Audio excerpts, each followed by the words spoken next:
একবিংশ শতাব্দীর শ্রেষ্ঠ ক্রীড়াবিদদের তালিকা প্রকাশ করেছে কানাডিয়ান দৈনিক লে জার্নাল দ্য কেবেক।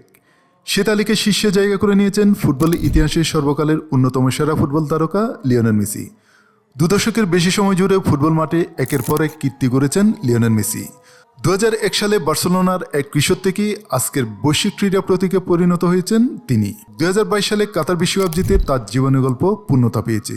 যুক্তরাষ্ট্রে ইন্টার মায়ামির অধিনায়ক হিসেবে মেজর লিগ সকারে দলকে প্রথম শিরোপা জেতানোর নেতৃত্ব দিয়েছেন মেসি। জিতেছেন গোল্ডেন বুট ও টানা এমভিপি পুরস্কার, 8টি ব্যালন ডি'র, 44টি বড় ট্রফি, আন্তর্জাতিক শিরোপা আর অগণিত রেকর্ড তাকে এনে দিয়েছে 21 শতকের সেরা ক্রীড়াবিদের মুকুট। তালিকায় দ্বিতীয় স্থানে আছেন এনএফএল এর মহাতারকা টম ব্রেডি, যিনি 7 বারের চ্যাম্পিয়ন হিসেবে মার্কিন ক্রীড়া জগতে কিংবদন্তির মর্যাদা পেয়েছেন। তৃতীয় স্থানে আছেন ইতিহাসের সর্বাধিক অলিম্পিক পদকজয়ী সাঁতারু মাইকেল ফেলপস, যার ঝুলিতে আছে 28টি অলিম্পিক পদক। চতুর্থ স্থানে আছে টেনিসের রানী সেরেনা উইলিয়ামস। পঞ্চম স্থানে আছে বিশ্বের দ্রুততম মানব উসেইন বোল্ট।